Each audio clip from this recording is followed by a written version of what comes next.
how way, ay, ay, ay, ay. How we up, ay, ay, ay, ay, ay, ay, ay, ay. How way, ay, ay, ay, ay, how way, ay, ay, ay, ay. Hi everyone, welcome to The Bridge. I'm your host, Kira Young, and you've reached me on Revolution Radio. We are simulcasting today with Real Liberty Media and People's Internet Radio.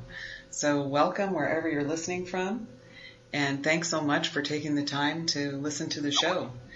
We always have a plan, and then we always have the show that happens, and today won't be any different in that respect. So I originally had Louis Grassrope scheduled, and he messaged me and said he's at Crow Dog's Paradise. So we won't be having him on, but we are going to have the fabulous and the wonderful, prolific, the researcher, Alisha Ali Vincent.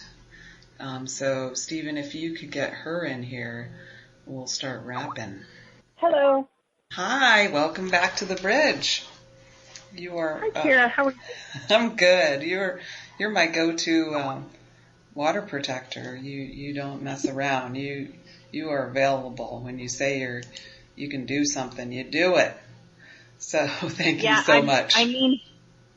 I mean business, which is exactly why I have this princess crown on my head right now, so that I can really get a lot done today. Put special crystals on there, and things just happen. Stuff gets done. So we were going to talk about this camp that's in Lower Brule, and that's, from what I understand, poised to be a camp for resistance for Keystone XL pipeline battle, which is gearing back up again since Trump has said that he wants that to go through now. But I'm not really sure. It's kind of a mysterious thing, and that's why I wanted to talk to Louis so much about it, because there's not a lot coming out of that camp. So do you know more? I don't really know a ton. No, I don't. I know that it's mostly a camp made up of people who are seasoned environmentalists and mostly all native water protectors. I do know a few people that are there. They haven't really reported a lot back to me about it necessarily, other than just that it's a tight-knit group, and I'm not really clear that there's action happening. Have you heard of that? Are they doing actions? Yeah, I'm not sure what they would do, since it's there's really no construction at this point. So I guess they're just ready to go. Well, I mean, hopefully at some point he'll be able to connect with you and talk about that. But yeah, I mean, I thought that originally that was a camp that was set up related to a Dakota Access Pipeline pumping station. And then again, this is just what I had heard, so I don't know how valid this is, but that it was related to the pumping station, and then that camp was going to stay in place if Keystone XL gets up and running. But of course, now that Keystone is called into question as maybe not even being a viable project, I don't know what the next steps with that would be. I think there's a lot of people in just a bit of a holding pattern right now that I get. Yeah, and that's how we have been here in Virginia with ACP and MVP, the Atlantic Coast Pipeline and the Mountain Valley Pipelines. They were pretty much in the permit stage, which we still are, but it looks like the DEQ is set to okay it. So here we are again at a situation that shows us that the system is rigged, because all of the agencies that are in place to protect us just rubber stamp this kind of thing, these kind of projects continually. So that makes me think, what's a viable option in a situation that we're faced with where the system is rigged. Where do you go from here?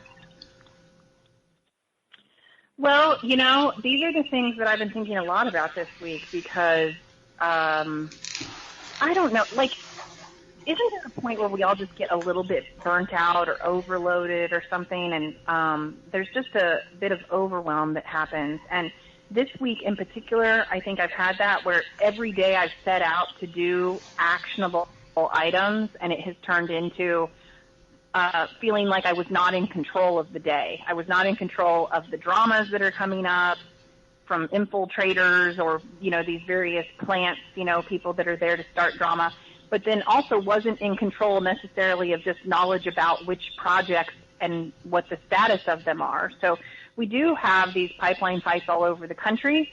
We have people that are valiantly doing that work, but it seems like a train that's out of control right now that already is designed to play out a certain way. There's not, for example, the price of oil is down.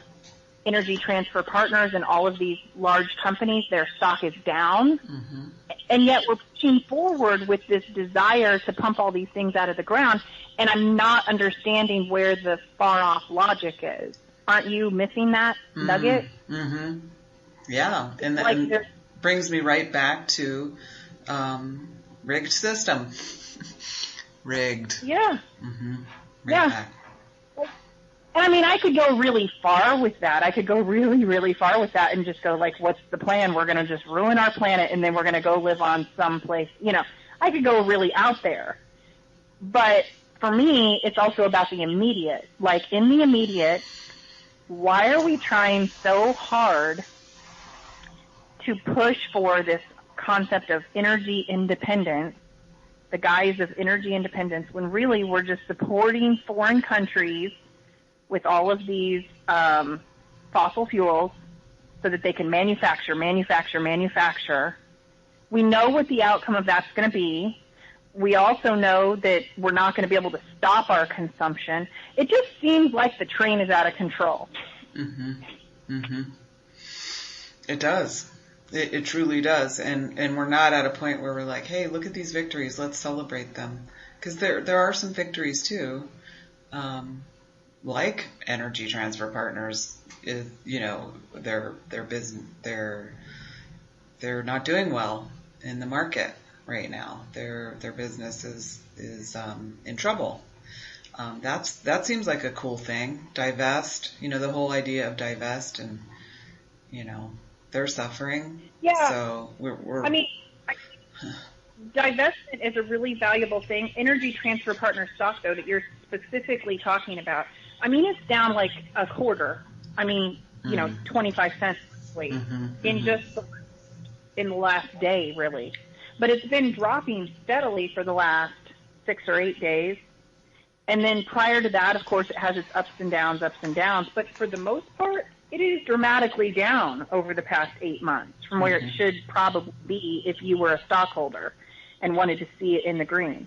So, yeah, Energy Transfer, when we say it's down, in the last day, it's down a quarter. And, when we talk about divestment, I guess those things are related. When we talk about divestment, we're not really just talking about, removing your money from banks. We're also talking about the nature of the stock market itself and the idea that people will be taking more stock with their money and utilizing it for positive purposes as opposed to investing in broken systems and keeping that train going, that broken train going down the track, keeping it going. Right. And we keep running up against, we don't have control over this. So I keep thinking, how do we gain control? How do we gain an edge? What is it going to take? And I definitely don't have the answer. And I keep running into this in with regard to the fracking issue. And it seems like a no-brainer. You should just be able to say to someone, hey, look how totally, utterly devastating this practice is. to life itself. And that person who didn't know that before should then be like, wow, this is horrifying. Something needs to be done. But there's something, I don't know. I keep asking myself, what is the difference between us who have absorbed this reality, who have absorbed this truth and are trying to act from that truth, and the ones who just simply will not look at it? What is the difference between us? And how can we convert more people to be like us? to just deal with it, to just look at it, please. I think for me, I don't know how to convert other people. I mean, it's like I heard somebody once say about the election, this last election cycle we had. I heard them mention on the radio that the thing we need to do is not try to convert Trump or Hillary voters, but what we need to do is speak to the voters who are undecided. And I think that is probably the same way I try to apply myself with all these topics that you talk about on your program so frequently. Mm-hmm. I try to reach out to people who just aren't necessarily sure where they fit in the greater context of these topics. Like, it seems so overwhelming.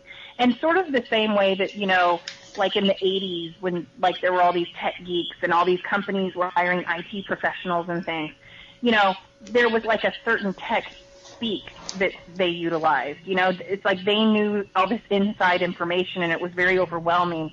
So we would all have these IT people at our companies, you know what I'm talking about, where they would just walk in and, like, it seemed like they spoke another freaking language, you know? And I think that's sometimes the way we come off. Like, if I separate myself out a little bit, I can probably see how I look a little radical to some people. Or how, you know, to you, a lot of this is centered on narcissism and power plays. And when you start talking about that, it makes sense to you. But people who've never heard this stuff before are probably just standing there with their mouth open, like, what in the world? How does this apply to me? You know? So I think we have to boil it back down to, like, who is really undecided on these topics and how can we just bring them up to speed in a comfortable fashion, you know? I think that's why I like the camp concept. You know, you and I have talked frequently about the idea that camps are not the only model of success going on right now. Mm-hmm. But the camp concept is such a positive thing to talk about because it's just like fuzzy, warm and fuzzy. It's like user friendly. And it's not that it's a perfect utopia or anything like that, but, like, you know, when you talked about Camp White Pine and when you had Elise Gerhardt on your show, she was really talking about something that was a very basic human story. My family has had this property. I've lived at that property. We've benefited in certain ways. And, hey, now someone wants to cut a swath through it, and we think that's wrong. That, on, like, the basic level, the ground floor, is something that really all of us can identify with, right? Because the American dream, isn't it supposed to be that we live a life and attain a little hunk of something? And the idea that a company could want to make a profit and go through and take your hunk of something and carve it up, I mean, that's what that's what the reservation system has been subjected to for years. Mm-hmm. That's really that's why we're all grouping together on this. This is why non-natives are finally kind of waking up and getting it. That light bulb is going off over their head because they're finally waking up and seeing, oh my gosh, like, eminent domain is basically someone trying to take what I previously thought was mine. So, like, how can we just keep that at a basic human level that we can all relate to? Right. And then you know, there's a totally different strategy from the fight in Indian country to the fight, say, for instance, out here in the East, where the fight sort of centers around this eminent domain issue. And then in Indian country, it sort of seems like people get it more because they're like, well, that's Indian land. They shouldn't mess with it. But then on the other hand, it gets convoluted very easily with all of these different issues and traumas and re-traumas getting played out, and the alphabet soup that's involved. So it seems like in retrospect, there's a lot more rabbit holes to get led down in the struggle in Indian country, because there's just a lot more issues going on than like you said, it's this simple sort of American dream type of thing where, well, this company can't take my land. It's that individualism versus the tribal sovereignty thing. It's a big difference. Well, yeah, and like, what is ownership? I think I'm trying to organize my thoughts on this, but it's like, even when we go back to Standing Rock and we talk about how the camps closed and how there were topics brought up, like, is this LaDonna's land? Is this not LaDonna's land? Well, how can they kick all these people off and smash a schoolhouse? Like, how does that even make sense in the bigger context? Well, for non-natives, it became sort of an educational experience to find out that on res there are certain land leases, and that, they are passed through families in certain ways, and that, no, probably all of that is not hers. In fact, here's a piece of paper and it shows here's the percentage that is, and here's the sections that are not. So that brings up the concept of ownership, or the concept of even just this idea that, like, are we all sharing something or are we not, And I believe there were a lot of people who gave up their homes to go to Standing Rock, and specifically they thought that this is LaDonna's land, so we're going to invest all of our effort in this because we're going to build a community, And so that's what some of the trauma has been in the last several months. They're just those people trying to reassert, what direction they're going to go in. And, like our friend Joe that's over at Camp White Clay Justice, he talked this morning about the idea of being homeless. And we talked a little bit about the idea that there were some people that were also homeless that were in the camp at Standing Rock. And I don't mean that in a derogatory sense with stigma attached. I just mean it in a factual, we don't have a place that we own that we can go back to. So there's a lot of insecurity that goes on behind all of those topics. And then on top of it, we care about the future. We care about the future generations, and we care about the future of this planet, of the soil we stand on, the water that's, giving us life. How are we supposed to juggle these two giant extremities, taking care of our insecurity issues around place, and then at the same time addressing big topics like, heroic work, right? Heroic work. So I don't know. You can see how some of us would get burnt out, right? Yeah. Yeah. Why we would need humor. Right. And the other side is that we miss it. We miss being able to live like that in a communal way, where we, cooked and ate together, and for many went out on actions together. And I think that mode of existence is a far older mode of existence than the past 100 years that it's taken to create what we're living in now. One of my fondest memories is going to the place where they had all the food that was being donated, and you could just go in there and grab what you needed and bring it back to camp and cook it and eat it. It's like it was joyful. Going in there with Oompa Loompa and just grabbing what we wanted and skipping back to camp. That's one of my fondest memories. And we just need that. So that's why I'm partial to camp, but I don't want to let that need, that basic human need of living like in a communal way again, get in the way of my strategic brain that says, is a camp going to work for what we need right here in this fight? So that's one of the things I ask myself, because I am partial to the camp. I think a camp is a good thing. Well, I mean, and I am too. I mean, I am, because that's where I've introduced my children to all of this. I mean, for goodness sakes, my youngest daughter, like, she learned how to say water. She learned how to say horse. She learned so many things. She turned 2 while she was at Standing Rock. And, like so many, when you have a toddler, like, there's just milestones, like, every week, sometimes every day. And so hers are all centered around that experience. And we got this poster in the mail. This is just yesterday. We got this poster in the mail. And they were excited, because we get a package and the kids all want to swarm and look at it. So I pulled out this poster and unrolled it, and they just stood back like, we know what that is. Like, they just got very silent, and then they started arguing with whose it is. It's mine. No, it's mine. No, it's mine. Because it's this beautiful picture of Oshedi.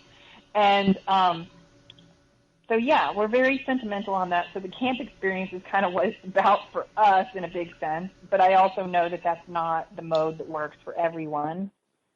It's also not a cookie cutter where across the country the camps are all the same or anything like that. I think the camps tend to be increasingly regional based, like instead of all these people coming from all around, the country or even all around the world, instead it becomes like, look up at Jordan Cove, you have people that are mostly coming from Oregon and Washington and maybe even coming down from Canada. But there's not a huge movement of people from all around the nation. Also, right now I'm looking a lot at the Canyon de Chelly camp that's set up with Eddie Blackcloud. And, that camp is not really about necessarily pipeline. It's related to the idea that the Diné people in that region have been subjected to uranium mining, which has caused harm to the land, harm to the water. These are open mining pits that they basically filled in with gravel. So I don't even know that that's necessarily to an EPA standard officially. They also, just a few hundred miles away, they have uranium mining continuing with open-top trucks driving through pretty large communities to where they need to drop this material off at. And nobody's really talking about that. I mean, unless you live there, I'm not really seeing people around the nation necessarily speaking about it. So the idea of having a camp is really just to bring up the idea that there are people living in extreme poverty, most of who do not have utility service to their homes, and their water quality is not being looked at. Their needs are not necessarily being met. And so I guess there's just a focus on, hey, let's look at this community, let's look at these people, and let's see how we can help them, which is the same argument that happens up in Flint. It's just, a difference of a reservation community versus a, suburban Michigan community of mostly white and black folks who also, for the most part, formerly worked for the car industry. Mm-hmm. So that's one of the camps that I've been looking at a lot lately. They just had a meeting today at 1 o'clock, a community meeting to talk about where they're going to be heading, in what direction. There's not a ton of people right there, but they're also not trying to have, people coming from all points. They're trying to just really hone what their message is at the moment. And it's interesting, though, being able to look at all of this that's happening. Yeah, it really is. And so did you want to kind of address the environment lately, where there's kind of a lot of calling out of infiltrators and things like that? I mean, my feeling is that because there's been a lot going on, a lot. But my feeling is that we need to analyze this stuff, and we need to share with each other's the modus operandi of these type of infiltrators and agent provocateurs and things like that, because when we get into like the sort of naming of people, which is fine because, you know, this person did that, they should answer to whatever they've done, you know. But when we get into naming, like, I think this person is an agent or that person, and we get into that type of stuff, it's been my experience that it's always the person who's yelling loudest about everybody else being an agent that's the agent. So that's why I like to share what I've learned about the MO, you know, so that way people can make those decisions for themselves. And so I you know, give maybe historic examples, you know, of, well, look at this that happened, for instance, back in the 70s, you know, in the COINTELPRO agents. Let's look at this. Now let's look at what's happening right now. Right? Well, I mean, I definitely agree with you. I think the person who usually walks into the room and says, you know, what's going on here? We need unity. We need to all come together. Who's causing all the division? You know, that is, I agree with you, typically the person who's actually really causing the division is the person who's pointing out the division. I mean, I always boil things down overly simple, but, you know, I have children, so in our house, it's like the one who smelt it dealt it. You know, I mean, right. It's that theory. The idea, right. The person who talks about it is the one who noticed first. And, right. Yeah, I think there's some truth to that. But when you pull some of this apart, then the question is also, like, who was sent in to notice, or how many of those are fake profiles? So, for example, I've been reading a lot lately on social media and just the creation of internet profiles themselves. This notion that there is really a whole industry in mostly Asiatic countries, but particularly in the Philippines, where there are businesses sprung up from the ground up with people who fill a room so that they can supply people with a computer terminal and a bunch of cell phones and a huge bin of SIM cards, where they will just one by one go through and create profiles on social media, specifically Facebook. And then after they create those profiles, and I'll send some links to you after this so you can put them on your page, but after they create those profiles usually get populated with a basic name, which comes from a database of popular names around the world. That it's usually populated with at least 3 photos, which kind of demonstrates for the Facebook algorithms that this is a real person, allegedly. And then they take it and they sell it to other countries, to companies that are looking to market materials, to companies that are looking to just kind of seed the population with storylines. So, for example, like during election time, that's where we had lots of people that were popping up on all of these local newspaper discussion forums wanting to just, like, completely support their candidate to the hilt. Were there real people who were doing that? Of course. But there were also a lot of fake profiles that were also doing that activity, which is people that bought pre-created accounts and then they wanted to, you know, steer the conversation. And I guess I'm bringing that up related to all of this water and land protection activity because there's a fair amount of that that's actually going on. And, you know, yesterday is a really good example. There's a water protector that people were concerned about yesterday. And I looked into it because he's a friend of mine. And when I looked into it, I saw that there was someone that had started an open internet campaign to try to find out where he's at, and if he's in jail, you know, let's bring him home. And it's not a real profile. I mean, this is the woman's profile had 3 photos exactly like I described to you. She had shared articles from websites, but not necessarily anything she personally had typed herself that showed that she had any real relationships established with people. Mm-hmm. I mean, a real person would go onto their Facebook page and, would periodically probably post something that's a status update, that's something about their real life, right? Or even a photo of their children like I did today. Mm-hmm. And so that, already we know she's not real.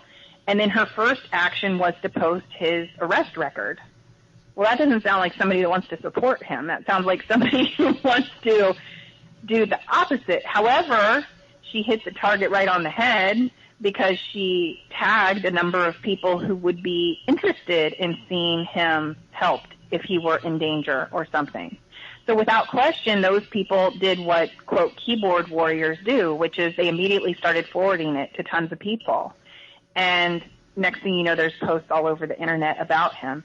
And his family knows where he's at. His girlfriend knows where he's at. Everything's fine with his children. So then what are we doing and who are we saving? Or are we just trying to make a pattern so that when he gets back home and logs on, he sees now that we've wallpapered the internet with his criminal history or his arrest record. Mm-hmm. So we've harmed him, actually, rather than helped him. You Mm-hmm. see what I'm saying? Mm-hmm. So that's right there, major provocateur work, and yet it started with somebody who wasn't even a real person. Very good example. Very, very good example. So here's the other thing that is done, social media-wise, to cause trouble is that people have more than one account. So they have what we would call sock puppet accounts, So it's this other persona that they've created to manipulate people on the internet. And this happens a lot. I mean, far more frequently than people would even realize. They have 2 friends or more on their friends list that are actually the same person. And so the way that those accounts are used is to gauge whether a target, for instance, has absorbed the narrative of basically a cult leader. That's right. How cult leaders, and cults can be out of anything. A lot of people were calling Red Warrior a cult because of the strict way that they sort of ran their camp inside the camp. They had a wire around it. They were told when to sleep, when to eat, when to talk, when to, it was, those were the rumblings. But a cult can be created out of anything. And a lot of what you see on Facebook is this cult of personality. And so these cult of personality types gain a huge following, and they say they're doing all this and that. But then when you really look deeper at all of these things that they claim to be doing, they're not doing anything. They're doing nothing. Well, yeah, I mean, what you're talking about there is accountability, and you know that that's very much what I'm about, because I am continually consumed by the idea of critique. I have an art degree. I specifically went to an art school, which meant literally every day of my life in college was about showing up and putting something up and stepping back and letting people talk about it, which sometimes was a brutal process. I mean, I can't tell you how brutal. And it just rips a hole in your heart when you really care about what you're putting up in front of people. And the same goes with writing. In real life, you can take that same model from when I went to college and you can apply it to every portion of real life. So I am really about accountability. And yes, when you talk about some of these people who are talking about, how much they're doing and how much they're leading people and how they're, really heading up a movement, all about the movement. At some point, I just want to say, what movement are you a part of? Because, in case you didn't get the memo, we've kind of shifted, It's been a gradual, long process. We're now in August. A lot of people are really just regionally, locally based. This idea that we're in some huge national wave movement may still be accurate, but a lot of the people, as you're describing, not to be vague, but I mean, we're talking about like Truth Against the Machine. I guess that would be Activate Now. That would be a lot of these groups, probably. The ones that say that they're like, maybe even the Indigenous Environmental Network, some of the groups that say that they're leading, quote, the movement. And I'd like to know what movement it is that they're leading. Because, yeah, when we talk about accountability, the last time I've checked, the records aren't really looking that good, the track record. Mm-hmm. I mean, I've never heard Navajo Nation reference out of the mouth, especially with the uranium mining and open top trucks. Are you kidding? Out of the mouth of Ed Higgins? Never heard it. Mm-hmm. Not even once. Why? If you're the voice of the movement, why would you fail to cover the one subject of the largest body of Native people in America? The Dene. Why?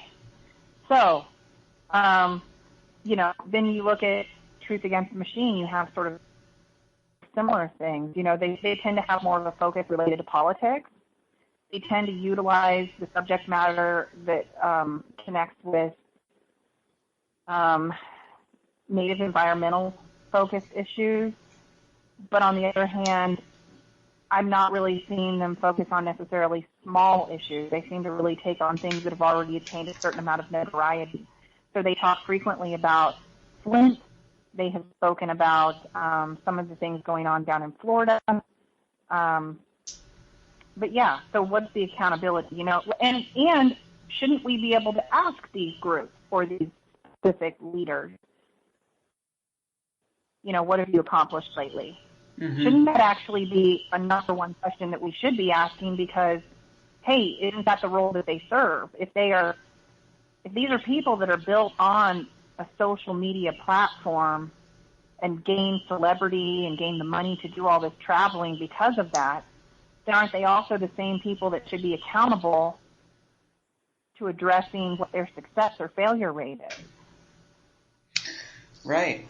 And there doesn't seem to be a way to do that, because when somebody comes and says, hey, what have you accomplished? They are called a hater, and they're immediately blocked.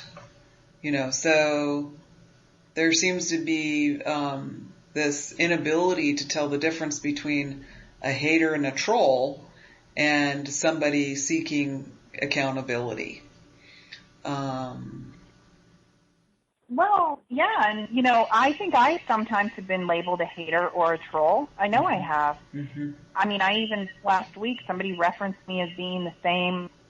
There's a woman out there who, I won't say her last name, but her first name is June, and she was referenced as being the same person as me, simply because we weren't, I guess, posting at the exact same time stamp or something. I don't know exactly, but, so yes, there's a lot of doublespeak happening like that, simply because at the time I had spoken out. In this case, for me, it was against Ed Higgins. I had spoken out against him.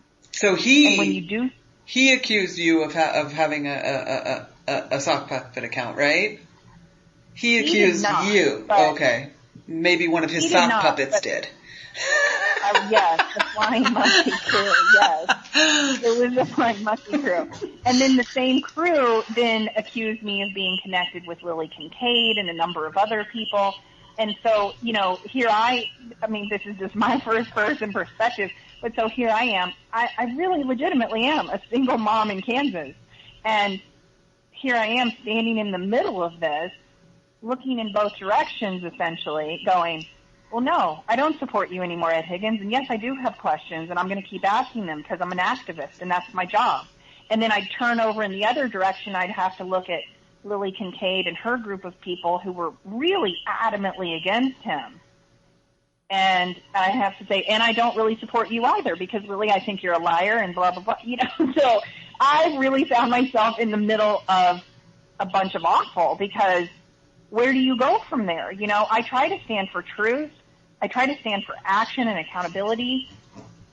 I am not going to back down just because, Ed or someone else doesn't like that I'm speaking up against him. And I can't help that there's other people that are participating in that same kind of action in varying degrees, some of which are extreme. Just because they're extremists standing there to the side, you know, fighting for kind of the same message that I'm delivering, it's not going to stop me from trying to deliver my message. It's just like those front lines in Standing Rock, right? You had the people who were standing on the front lines who truly were praying. They had their drum out.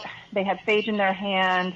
It's, you know, it's not a caricature. That really was happening. Mm-hmm. But then you also had people off to the side who had their phone and they were going Facebook Live, some respectfully, and some that were just straight up cussing. Mm-hmm. And, you know, flipping off the police and, you know, berating them. That did happen at one point. There was sort of a switch that got flipped, and we had this mixture of all these people. It didn't take away from the genuine authenticity of the majority that were standing there, because there were some off to the side catcalling and, you know, heating that cauldron up. Well, let's go back to the Ed Higgins, Lily Kincaid thing. Where did we see that before? You know, if you're not for Trump, you're for Hillary. If you're for Hillary, you're not for Trump. You know, we've seen this before, and it's the old divide and conquer.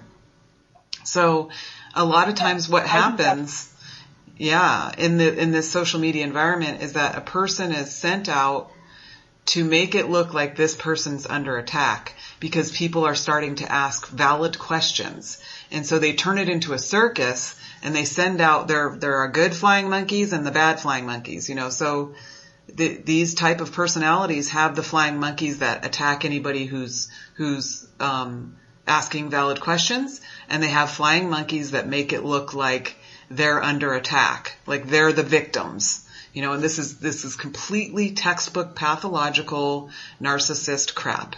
And it's used by the government, coincidentally enough.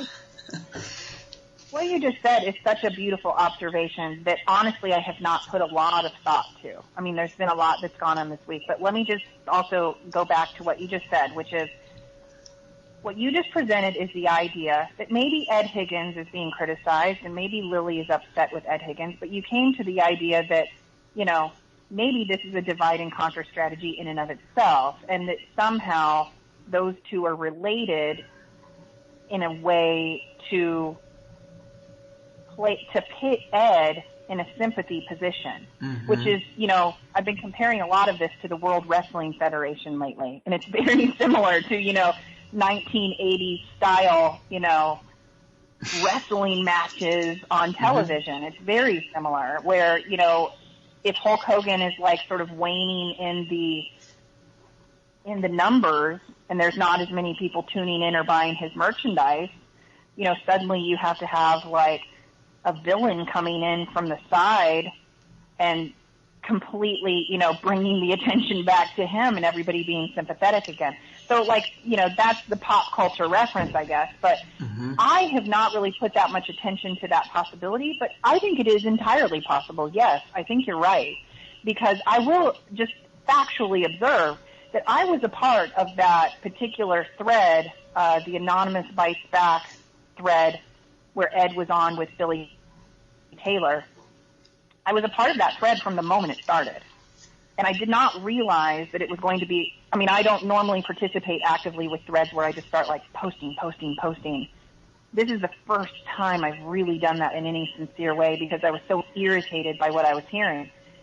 And then about halfway through the show, which was about 3 hours long, about halfway through the show was when Lily arrived. So at that point, Ed had already been thoroughly inundated with negativity from, you know, all angles, I think. So I'm just telling you, timeline-wise, that even fits with what you're putting out there on the table.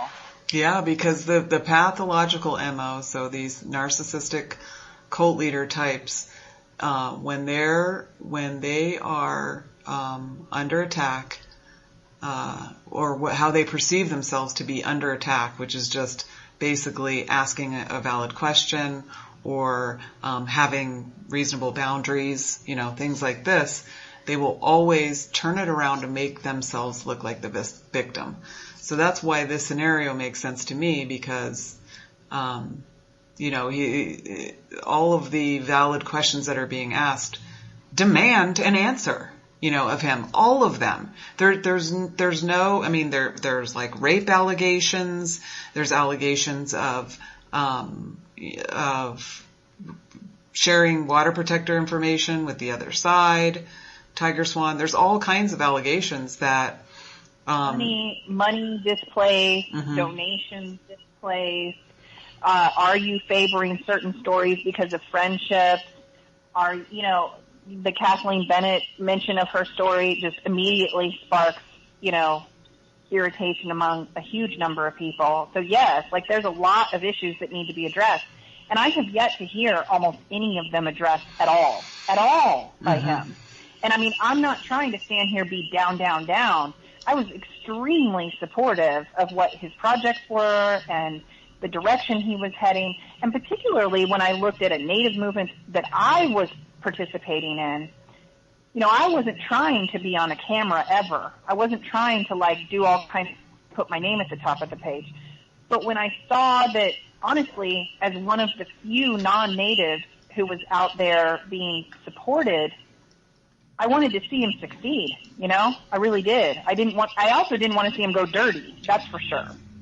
Please don't represent me wrong, it's not like we're on the same team exactly. On the other hand, yeah, he is one of the few non-native voices.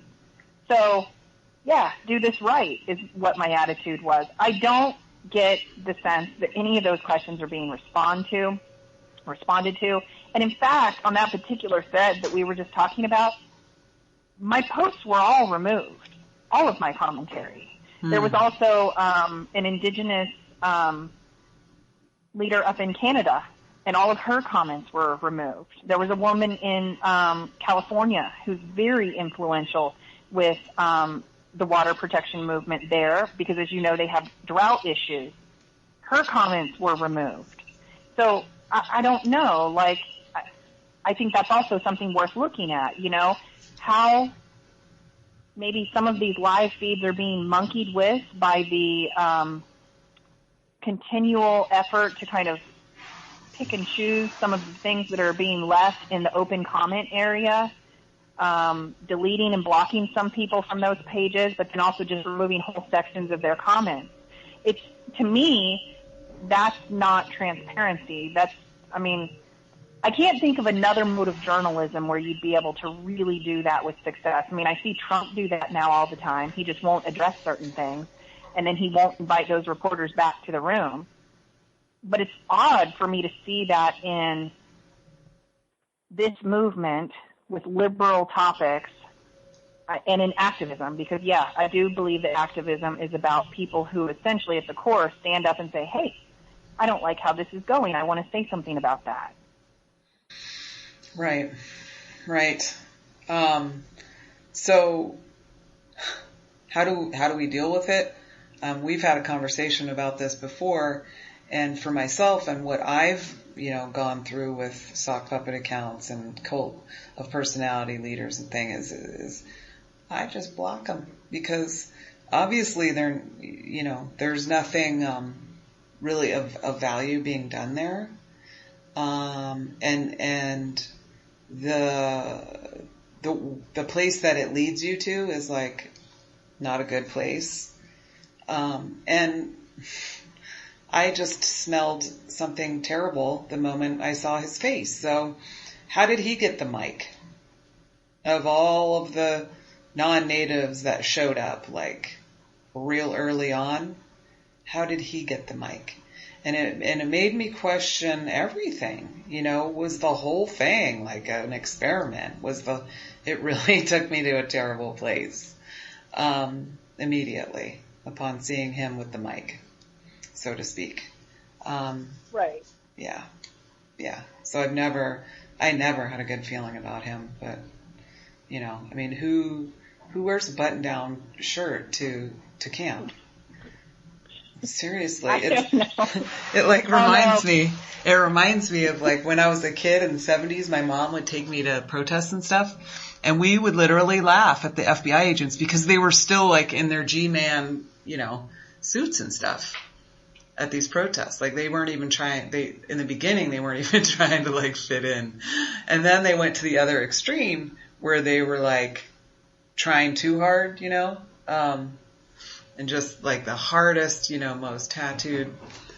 And now there are a lot of agents like that, or just like the most tattooed and pierced people out there, just to make it look like they're totally alternative, but they're really just working for the government, working for a paycheck, right? But yeah, he reminded me of those G-men that sort of, you know, couldn't figure out how to fit in at a protest. Yeah.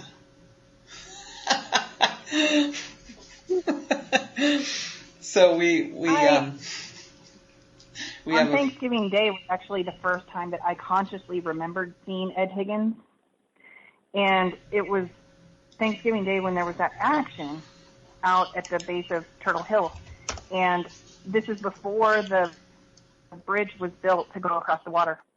And I came out with a group of Oglala. Actually, I had been out there while it was building up. I was out there while there were just people kind of yelling up at them, and I was out with my friend John, who you've had on your show, John Watson, and he was photographing. He was specifically honing in on the fact that, surprisingly, there were snipers on the hill. And so he was taking photographs of these snipers, and he was doing some interviews. And then all of a sudden, what seemed very calm became really tense. So I went back to camp, and I told the Oglala in my immediate vicinity, because that's where I camped. And then a group of us went out on 2 different trucks. And instantly, people were like pulling out the milk of magnesia, pulling out the, you know, materials to assemble the bridge. Like, I mean, it was just coming together very quickly. And then as we got up to the front and we started to take those blankets across to the other side, you know, just in case there's tear gas, you know, you have to really be prepared for that. And as we were starting to go across, I was noticing that people's feet were sinking fully in the mud, and there was a guy who was even walking around with his shoes that he just like left suctioned in the mud. I looked up and there's Ed Higgins with a button-down shirt, like starched collar. And I don't remember if it was blue or pink or what. And, you know, eyewitness memory is notoriously inaccurate. Right. So I don't remember if it's blue or pink or what. But in my mind, it was like blue gingham or like pink check or something like that. So it was like all the rest of us had like no shoes, feet and face covered in mud, you know. I mean, we were just mess. And hey, can you stick was, around? Like, looking great. Can you stick around for the second hour? Do you want to talk to Max Bliss with me? Yeah, I can totally stay. Okay, yeah. Stick around, everybody. We got Max Bliss up next. All right, welcome back to the second hour, The Bridge with Kira. And in the first hour, Alisha and I were talking about a wide range of things, and we got into I'm trying not to swear here. The douchebaggery. The mud. We did. Yeah, we did. And we're talking about infiltrators and MOs and things like that of those who cause dissension within the ranks of people who are really just trying to follow the truth and do the right thing and make sure that we have a planet for our kids and our grandkids. So we're in this environment where it's a divide and conquer environment. We're often asked to take these sides. Like I said before, we were talking about, okay, Trump and Hillary and all that. If you don't like Trump, you like Hillary. If you don't, if you like Hillary, you don't like Trump. That kind of stuff. And so, before I introduce my next guest, and I'm going to have Alisha ride shotgun with me for this, I just want to invite people to really look at how, like I've been saying on the show before, when we get into is it gluten or is it glyphosate? It's both. And so I'd like people to be open to the idea of, is it climate change or weather manipulation? Because I think it's both. I think we seriously have a problem with both of these. And so, welcome back, Alisha, and welcome Max Bliss to the bridge. Hi, Kira. Hi, Matt. Thank you. You get to do a radio show with two ladies tonight, so lucky you, yeah. And I don't know if you heard the first hour, but we got into the weeds with regard to how the government sort of messes with various movements and things. And you've been doing a lot of research into weather manipulation, and a lot of people who might benefit from paying attention to your work don't, because they're in this sort of dualistic thinking, like, no, it can't be that, it's this other thing. And so I'd like for people to consider that your research is something that we all need to look at as well. So thank you. Well, my research would definitely indicate that there has been an exceedingly long-term plan to modify and actually control the weather and climate. You've got people like President Johnson, who in 1958 was videoed, or filmed in those days, speaking at a university and exclaiming that the space race was important because he who controls space will be able to control the weather.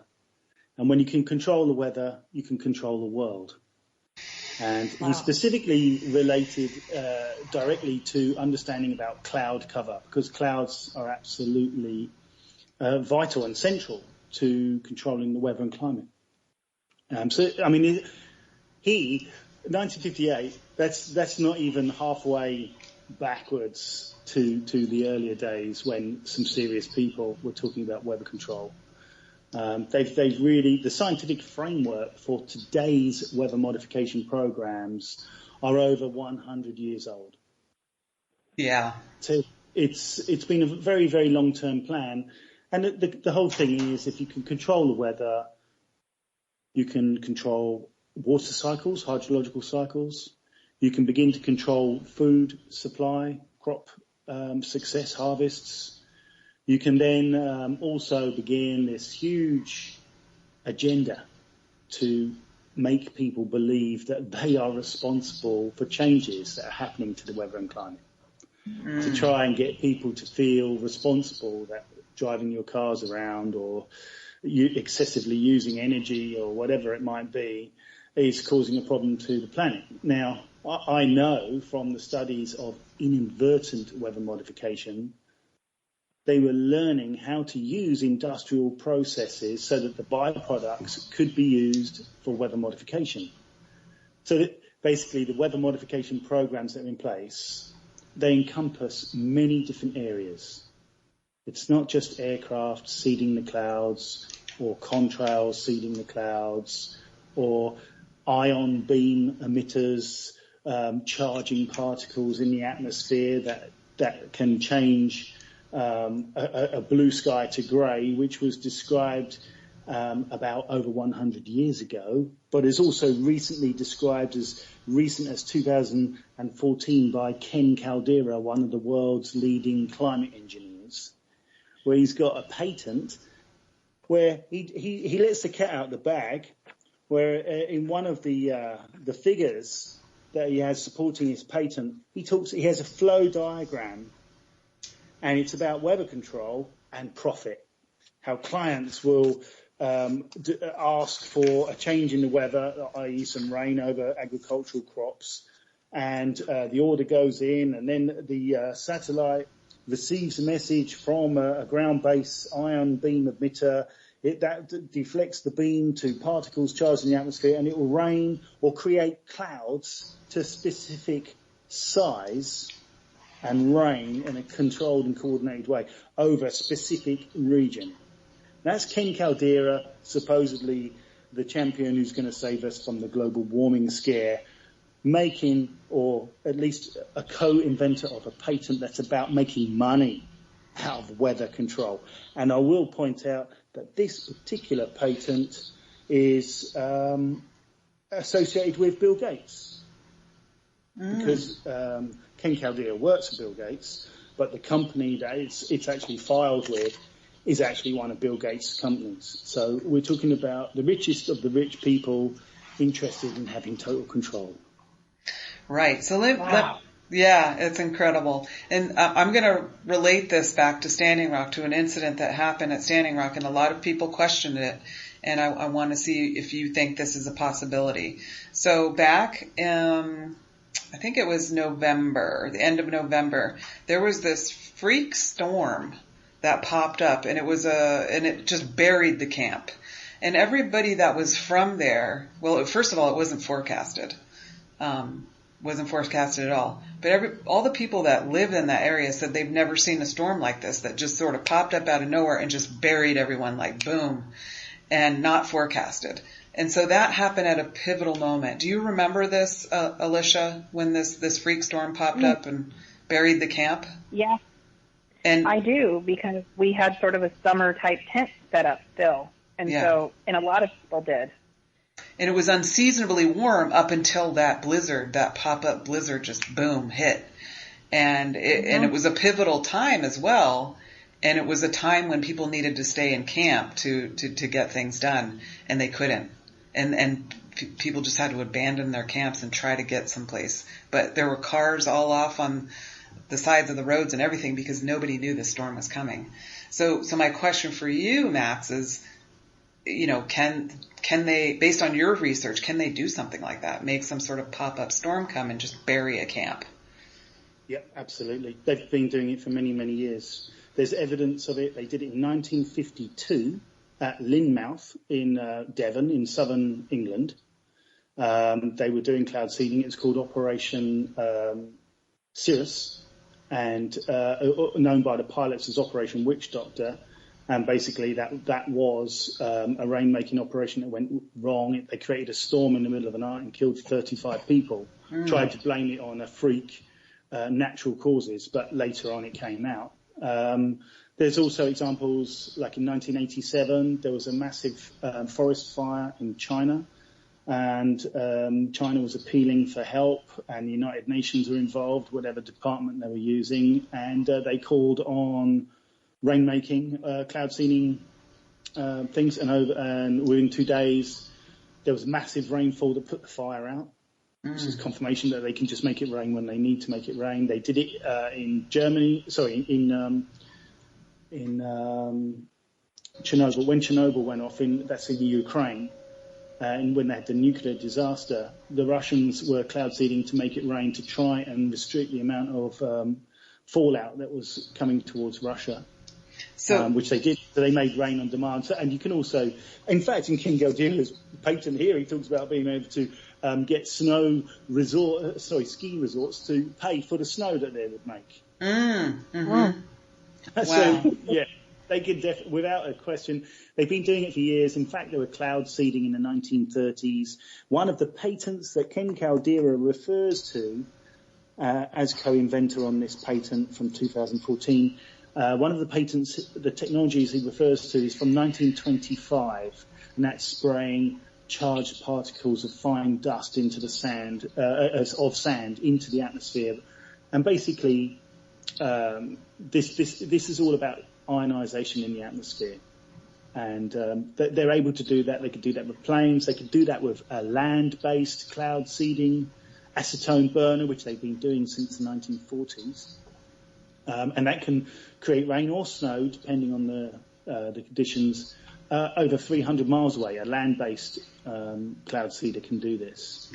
So it's very easy. You could just have a vehicle turn up. It doesn't even have to be fixed in place. It could just be on the back of a vehicle.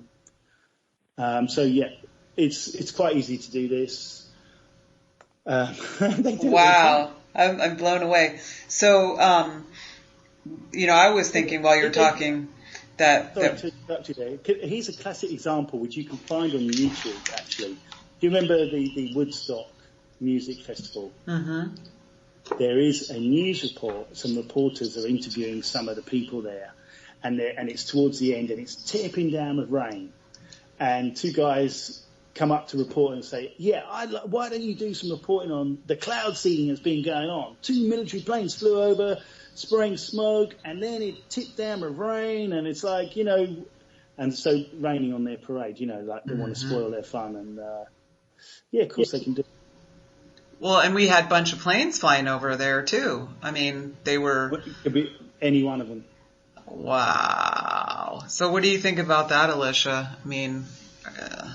Well, I'm stunned. Like, I'm just sitting here with my jaw on the floor, and I know my brother is listening, so I know that he's going to talk my ear off about this afterwards.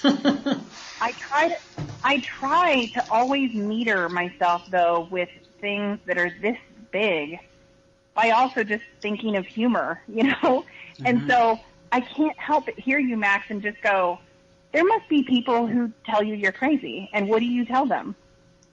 Because I don't think you're crazy, but what do you say?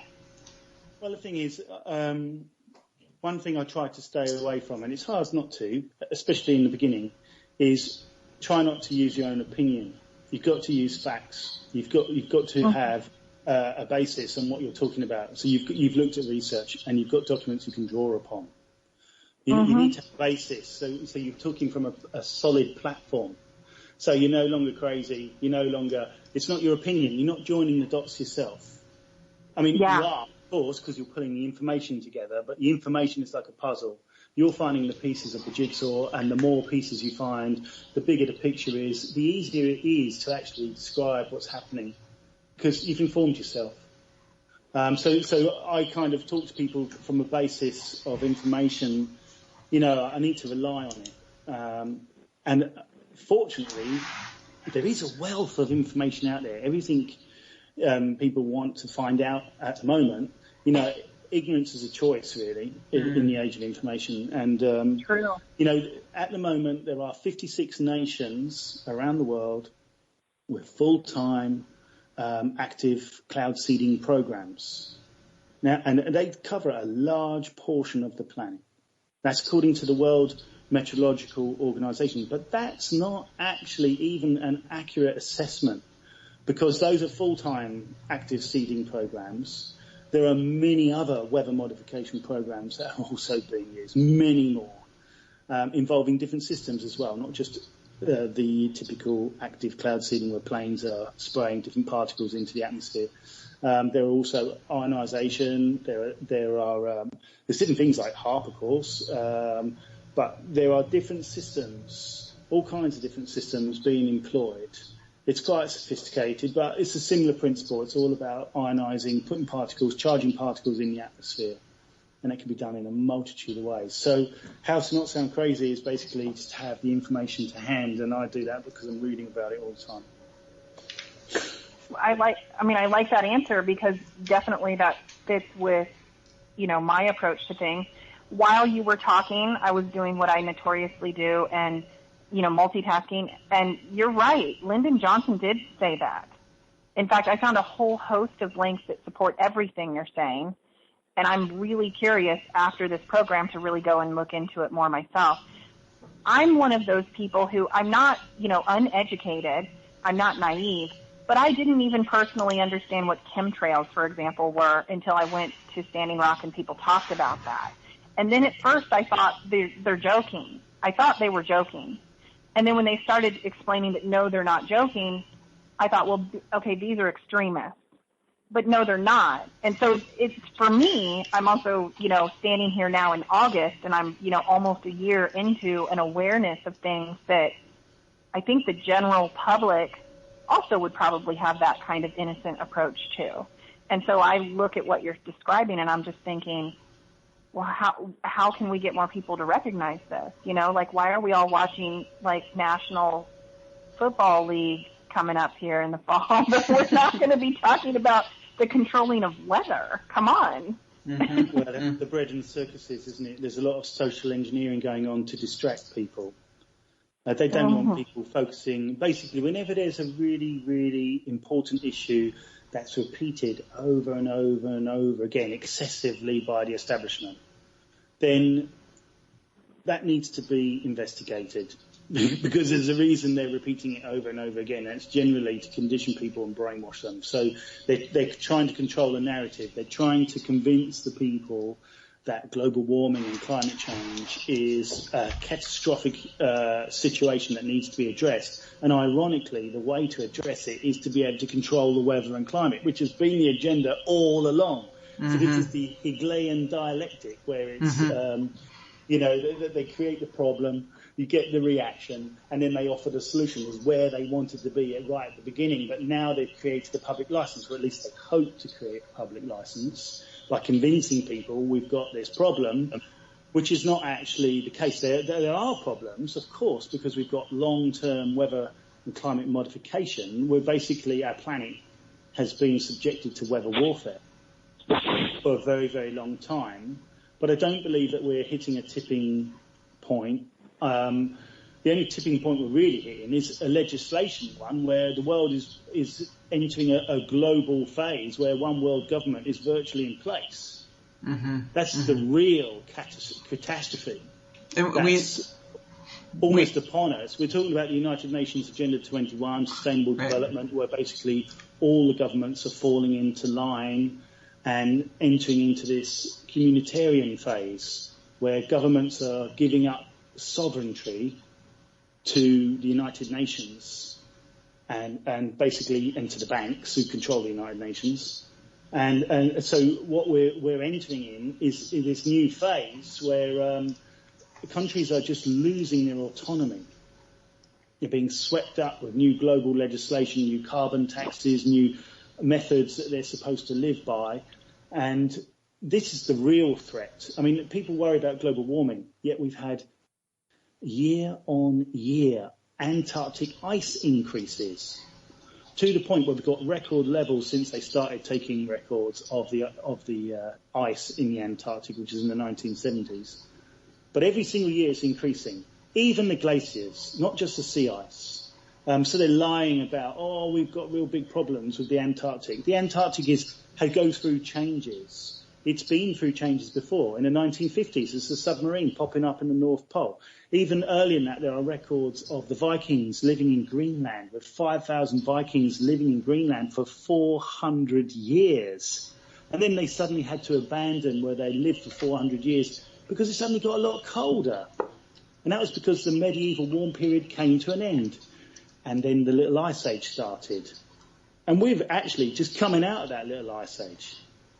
And the ridiculous thing is these climate engineers say we need to get our temperature back to 2 degrees below pre-industrial times. Pre-industrial times was the Little Ice Age, when the Thames would freeze over, and have frost fairs on the Thames. This is what they say. This is what David Keith has said. And I was at a talk and I questioned him about that as he said it earlier in his talk. And afterwards, when I pointed out the pre-industrial times, that's the Little Ice Age, isn't it, when the Thames would freeze over. He said, I didn't say that. He panicked even though I'd videoed him saying it just minutes before. Because they realise once people point out these things, it's ludicrous what they're asking. Right. They want to take us back to 2 degrees to pre-industrial times. That's the Little Ice Age. That's crazy. That's when people were dying because harvests were terrible. People were starving because the weather was terrible. And that's what they're saying. We'd go back to that. No, but we do have weather warfare. We do have a disruption in the rain patterns. We do have droughts which are induced all over the place, and that's done by overseeding and by moving the jet streams and by seeding clouds and moving water vapours called vapour transport. They have many ways. They've been creating droughts in Africa since the 50s. They've been creating all those terrible problems there so they can use it for geopolitical leverage. And going back to Johnson, he did this in 1967 with Pakistan and India. He actually, drought was created, or there was a drought in Pakistan and India. But there also was a very important geopolitical situation developing with India because India was the biggest democracy in the area and they were worried about their potential alignment with the Soviet Union at the time. So this drought was happening and President Johnson offered and acted to end their drought by cloud seeding using weather modification. So you've got geopolitical leverage being used because of geoengineering. So they've been using this type of technology for a long time to get governments to behave the way they want them to, and now they're doing it to get people to accept the agenda they've had planned for many decades, a global agenda. That means that all the nations lose their sovereignty, that we lose our rights, that they move towards what many people call the New World Order. And this information is public information. If people go and look, you can find it in the United Nations, you can find it in various different documents, and pull it all together and you can find it all out. It's true. So let's go back to Agenda 21 and this idea of sustainability. So when farmers, for instance, in central Pennsylvania use the word sustainability, they're talking about sustainable farming practices. Organic, how do we do organic farming so we can get and still get a good harvest? That's not accurate though, is it? Because sustainable development, if you actually go to the United Nations and look up sustainable development, look up a sub-program called the Bioeconomy.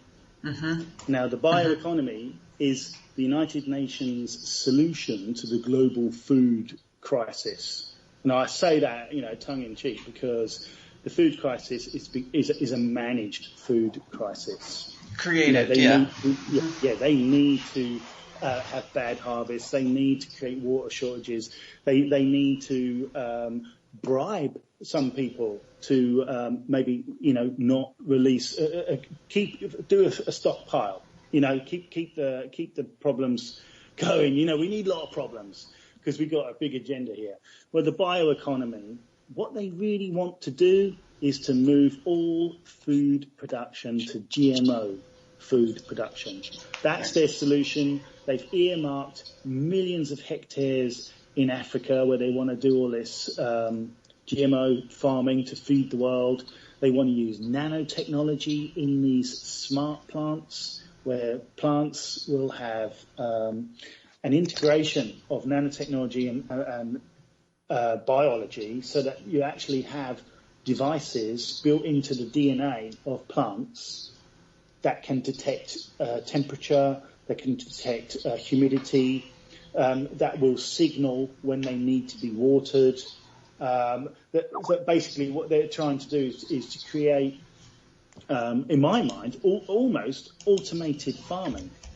They're looking towards how they can produce as much food with as little manpower as possible and as efficiently as possible. But, of course, this food is virtually devoid of all good nutrition. Mm-hmm. Mm-hmm. It's just bulk food for the masses. And, in fact, it's almost like they want to make organic food illegal. Mm-hmm. It's, like Monsanto, they actually only serve organic food in their thing, but, they sell GM food to the rest of the world, but they won't eat it. It's all right for the elites, it's all right for the top people, but they don't want the masses to have organic food. Mm-hmm. Or food, or what's commonly known as food. They want to weaken us. They want us ill. They only want us living for a certain length of time. They want death panels to get rid of us early. They don't want us to have retirement. They only want us to be productive in their version of the world. Right. So, but what I was getting at, was that people have different definitions of what sustainability means. So when Agenda 21 is put out there with sustainability, people go, "Oh, this is a good thing," right? But behind it and underneath it, it's not a good thing. It's because it's only sustainability for the elite. It's not sustainability for the masses, like you have pointed out. So there again, we have these words that are used in different circles for different reasons, or we have a word like sustainability, which sounds like a good word, sounds like a good thing, being used to sell this agenda, just like climate change. But it's an interesting point about climate change because When they were really pushing this, don't forget, in the 70s they were worried about an ice age, and it was all global cooling. You know, you got the TV documentaries with Leonard Nimoy, Mr. Spock, doing his narration in the snow, saying, "Oh, we're entering an ice age and it's going to be terrible." And of course, there were lots of scientific documents to point out. I was just raising that in case people had seen that. And then it switched to global warming, and they talked about global warming for ages, and then they realised it's not getting that warm. People aren't buying it, so we'll change it to climate change, because no one can deny climate change. Because climate is always changing, and it is always changed. In fact, there's a paper from Stanford University, and it's called Global Warming, a Boon to Mankind and Animals, I think it is. But if you just put in Global Warming, a Boon to Mankind, you'll find it. And basically, this is quite a good article that goes through history, all the previous warm periods, which were all warmer than we have now. They were the times when mankind flourished, when life on this planet flourished, when there was better harvests, when everything was doing well. See, people got to realise things go pear-shaped when it's freezing, when it's cold, when the harvests just when food doesn't really grow that well. When when it's sunny, you get more clouds, you get more life with the plants, there's more CO2. CO2 is vital plant food. It's amazing stuff. It makes plants shoot up. They love it. It's absolutely essential to life, and of course all life really. Yet the establishment has tried to demonise it and call it a pollutant. It's insane. It's insane. It's vital to life. Of course, it's always, the solution always means us paying taxes for something that industry has created. The thing is, if you think about the Agenda 21 as a green agenda for a type of communism, a social contract for the whole world to sign up to. It says that green is the new red. It's a type of communism. It's a way to take over the world.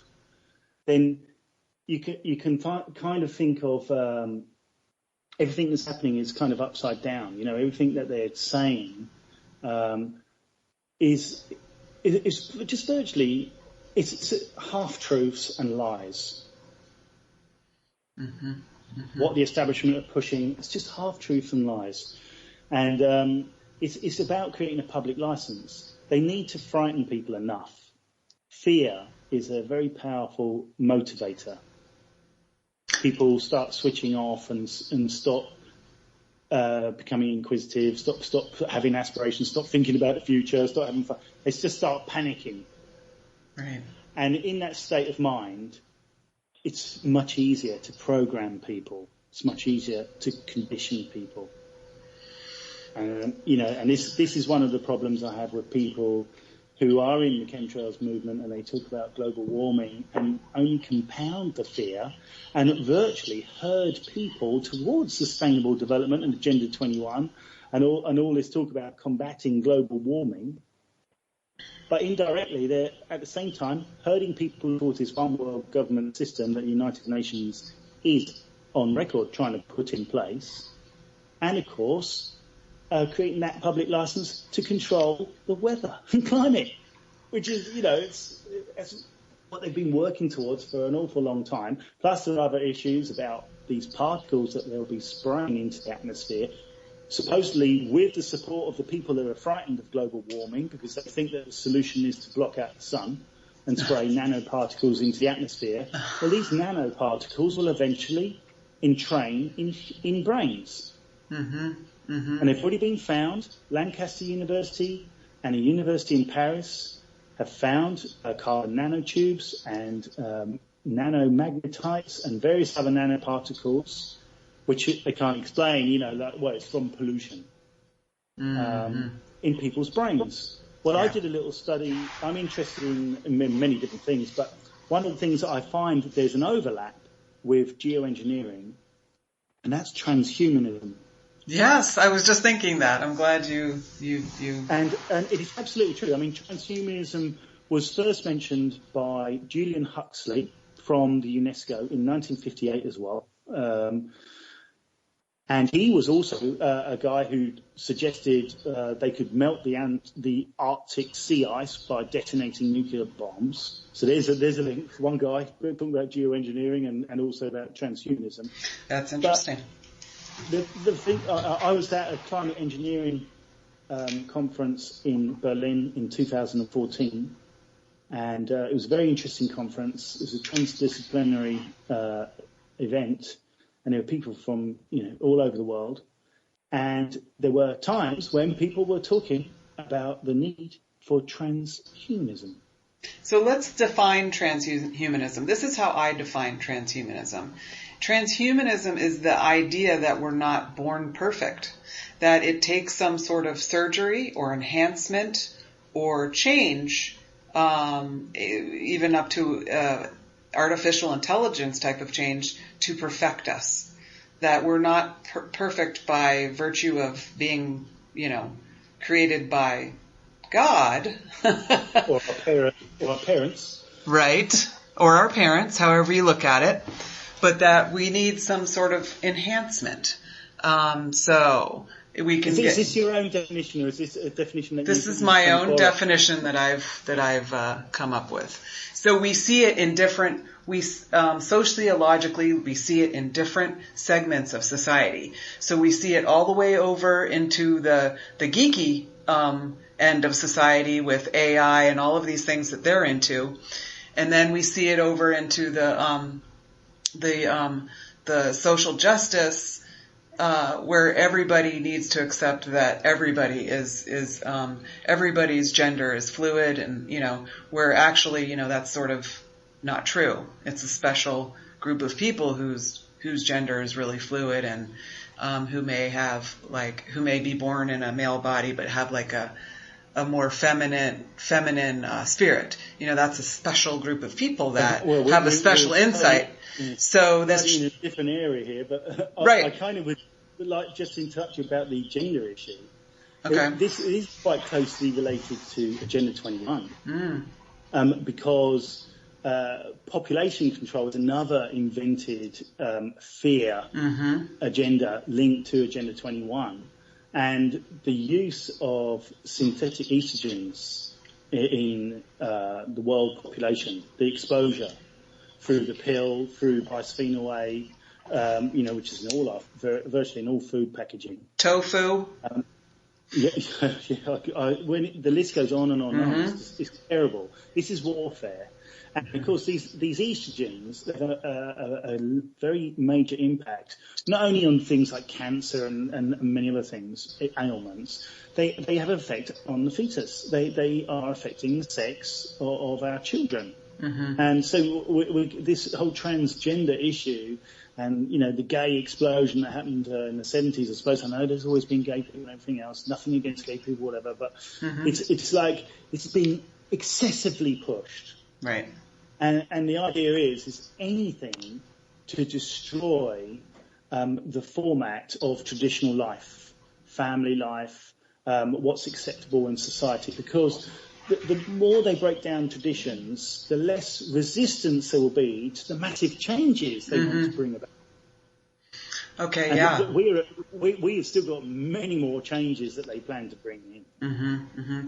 I wanted to also, this whole idea that, as far as, only a certain class of people even have a right to have children. So there's this idea that if you're too poor, you don't have a right to have kids, or if you're, this or that, you don't have the right to have children. And so I think that also, those ideas are also part of this agenda of, just getting people to say like, I don't even want to have kids, I don't even want to bring them into this. I know too many people of my age, either that were desperate to have children and were fortunate enough to have IVF, or just chose not to have children. And there are so many wonderful people I know that would have made wonderful parents, but they are kind of what I would call victims of social engineering. You know, that there has been a big drive, an insidious drive for decades now, since they introduced the pill, really. I mean, obviously, they wanted to start controlling the population long before that.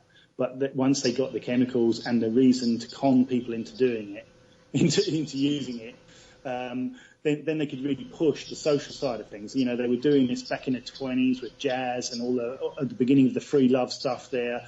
Then, of course, you had the war, and then later it came in the 60s again, you know, back to the free love stuff and drugs and massive social exposure to recreational drug use and changes in pop music, and all this stuff was designed to destroy the family unit, to make people promiscuous, to basically stop having a solid, stable society, to make it fragmented, to make it more vulnerable, so it wouldn't stand together. So society would be more diverse, fragmented, and easier to control. More divide and rule, more little social groups dividing, and can set them all against each other.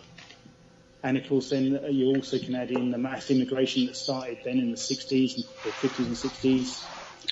Even more diversity and more opportunity for divide and rule, to set people against each other, to destroy the workplace. Then you've got your austerity plans, where they're 50-year-long austerity plans where they deliberately deindustrialise the West, which is still ongoing, where destroy the power of the unions, destroy welfare, the way you're working. No one's got any security anymore. Your wages aren't enough to feed your family. Everyone's got to go. Your women go out to work now. Just two parents can't even feed the family. Right. You know, why would you want to have kids? I'm so depressed now. Well, let me ask you another question about the weather, because coincidentally, or maybe not, on Thursday we had this very powerful storm that came very quickly, and it's the only time I've ever experienced anything like this. But the storm literally made me feel sick.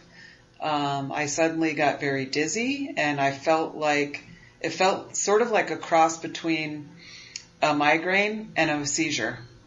And I got dizzy and weak and nauseous, and right as the storm came up. So I wanted to ask you about that, because it was the storm.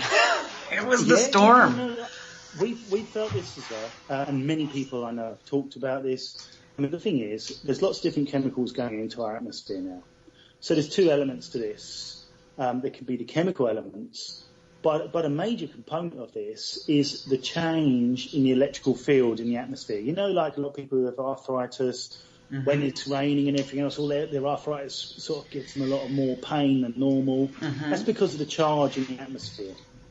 So when they're doing a lot of weather modification, especially if they're using ion beams or electromagnetic frequencies of various types, then it changes the electrical field in the atmosphere, and people begin to change the way their biological function is. You're starting to feel sick, you're starting to feel tired, you're starting to feel nauseous. There's lots of different reactions that people have. And, of course, we are breathing in lots of different chemicals. So if it was seeded with something in particular, then, you know, you may have an adverse reaction to what they've been spraying. There's lots to it. I think mostly a lot of it is to do with the electromagnetic frequencies. Okay, because the clouds were pink, and it was just a storm like something I've never seen before. Yeah. Well, the colours often will indicate that there's lots of particles up there that have been introduced. They can be introduced out in the ocean by ships. That's quite a common way that they've been doing that for a very, very long time. Where the fuel they're using, like the bunker fuel, from 1967 onwards, they started to use sulfur-enhanced fuel, which was interesting because in the United States you had the US Clean Air Act 1967, and they wanted to reduce the amount of sulfur from road vehicles to clean up the air and reduce the amount of smog you got in LA and places like that. And that didn't apply to ships. So from 1967 onwards, you started to have satellite images of great big long ship tracks, which are like chemtrails, only much, much bigger. And these would be seeding huge, very big cloud blankets. So you could be getting big doses. But interestingly, quite a few different weather modification patents that I read are applying their technology not just to planes but also to ships, to the funnels, so that they can seed the plumes that are coming from these ships. So, I don't know where you are in America. How far, this can be done thousands of miles away. Wow. With a ship, you can seed somewhere 2,000 miles away. Wow. Depending on the currents, where the jet stream is, what the weather patterns are, and of course they're fully aware of everything. Constant surveillance of the whole planet, weather data constantly all the time. Supercomputers monitoring the whole thing. So they can definitely do it, and people do get sick, and people even die from the sulfur pollution. But before our time is up, I wanted to get back to transhumanism. You had your definition about maybe humans not being perfect, and the idea being that they wanted to seek perfection by having all these upgrades. Well, I think that's the image that they want to sell. They've got these Hollywood films with people that get upgrades, all these comic book heroes and Iron Man and all the other stuff, Transcendence, different films and whatever. So there's a big message going through that it's great to have an implant. For me, from what I've been reading, from what I understand, there were brain implants, a display from Japanese brain implants in San Jose when I went to the American Association of Science in 2015. And what I see transhumanism is total control of humans. It's about being able to monitor humans. It's about brain to computer interface, where they can read your electromagnetic frequencies of your thoughts. They can read your mind. Even Facebook now, if you just have a quick look for research into Facebook plans to do mind reading. Basically, I see transhumanism as just an extension of the matrix they've already created with us all using social media and personal computers and the internet. That's one level. The next level is where we've actually got implants, where they're nanoparticles that are entrained into particular places in our brains, and they're self-assembled into little units. It's about being able to read our mind. It's about being able to control our emotions, to influence us. Keep you tired. Oh, it's vote day. You make you irritable. Have an argument with your loved ones. Have a fallout. Don't bother doing what you were going to do. Don't bother going to vote. They can influence things like that. I believe they can do that already, actually, with electromagnetic frequencies anyway. But transhumanism, to me, is just providing the establishment, or those that pull the strings of the establishment, with greater tools to exert greater control over us. We're their population, and they want to control us. They want us as an obedient workforce. Right. So nutrition, free food. Right. Don't breastfeed your kids. But see, the underlying belief has to be that our bodies are not sacred for us to buy into that. So that, we have to devalue ourselves. We have to devalue our beings in some way to accept that. And so with the upgrades, as you call them, and this brainwashing people to strive for a perfection that's not possible naturally. I think we're already perfect. Is part of that. Yeah, but people are perfect. People are amazing. People have got different gifts. We're all different for a reason. One of the things that people like Aldous Huxley, the brother of Julian Huxley from UNESCO, who first mentioned transhumanism, one of the things he talked about in a really, really important talk, it's the 1962 Berkeley talk. Anyone can find it on YouTube and listen to it, and make sure you get the version with the Q&A at the end. He talks about how dictators will come and use mind control technology to control the masses, condition the masses, And he said what's essential is to iron out the differences, to mass produce the population, as it were. So basically they're trying to homogenize mankind, whether it's on a cultural level or on a physical level or on a mental level or on a spiritual level. They're trying to take away what we've known, our traditions, our anchor points with our consciousness, and iron those out so that we're malleable, we're easy to control. That's their goal. And then we don't have anything to fight for anymore. So we're kind of you don't associate with your own nation anymore. You don't, because it's changed so much. It's so diverse. It's something you don't recognise anymore. You feel like a much smaller group. You don't feel part of the whole anymore because everyone's isolated into different genders and whatever. I don't know, all the different social constructs they got to divide people. And it weakens society. But the truth is, humans are wonderful. They're amazing. Of course, none of us are perfect, but part of the enjoyment of life is to strive for perfection, to improve on your weaknesses and all your problems, and to learn, to grow, to get wiser. You can't do that with a shortcut like a surgery, or with an implant that boot into your computer via your brain. But wouldn't that be convenient? So I don't want to bring that. We got this question from the audience that may take 1 second to answer and may take some of us into the realm of like, okay, now you've gone too far. But the question is, I've heard there is an alien agenda in conjunction with geoengineering. Is there any evidence of this? Okay, the way I look about the alien agenda is break it down. A lie, and that I tend to go small, lowercase a, capital L-I-E, lowercase n. For me, I remember watching Bill Cooper, The Lost Interview. Anyone can find that.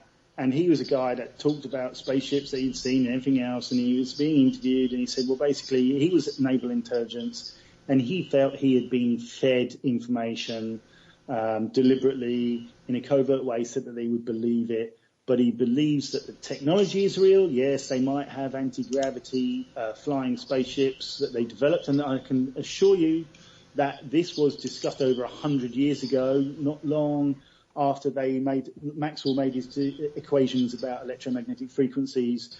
In the years following that, they were working out what they could do with this, and weather control was one of them, of course, because the atmosphere controlling it, but also things like flying anti-gravity stuff. So I think it's very likely that some technology is very unusual. There could be UFOs, but they're not likely to be aliens. There may be aliens because, it's all that thing is so many stars and whatever. But I think the actual agenda that is being pushed right now is just one further to divide people to, it's just another distraction in my mind. I could be wrong, but I think that's what it is. It's just another distraction. Well, and it's alien in terms of that it's not human. So when we talk about the elite is basically a group of psychopaths that have been controlling everything for a long time, and that's not human. I mean, that's not what we are as human beings. That doesn't fit into the definition of human. So in some ways, it is alien because we use our prefrontal cortex and have things like compassion. They don't. Empathy, yes. Right. Yeah, I would agree with you there, and I would certainly think along the same lines. In fact, there is an alien agenda because these people don't think like us. I would totally agree. Their way of thinking is alien to all of us, the vast majority of people. It's like generations and generations and generations of interbred psychopaths are not the right custodians for this planet. Right, exactly. They're not made of the right stuff. Right, they're operating out of the reptilian brain, which is interesting because when you consider that whole sort of reptilian thing that people talk about. These reptilians are controlling everything, and I don't. Well, if we replace reptilian with psychopath, I'd agree with you. Yes. We start moving into David Icke's Little Fantasyland, and Yes. that's where we'll draw the line. Sorry. That's where I get off the train. Stop. No, I really don't buy that at all. Yeah. It's all that. I just think that, it's just, they've probably got, these wonderful philosophers and people that are working in the think tanks from the Rockefeller Foundations and everything else. They've looked at ancient history and Egyptian stuff where there's very, very little real evidence for it, and most of it is all theory and, best idea that we all agree on. And there's loads of stuff there where it looks bizarre and everything else. And it's like, great, I'll tell you what we'll do. We'll call that reptilians, and we'll say they're Anunnaki. And it's one guy who was trained at the University of London, in the city of London, Zachariah Sitchin.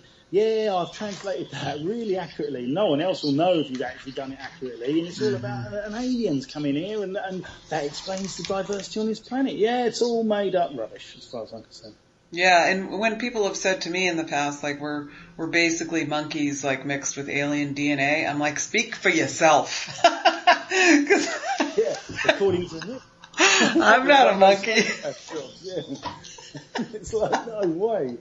Yeah, no, I think basically if anything's really outlandish and it's really pushing the boundaries, then it needs a little bit longer to look at, because it's likely to be nonsense.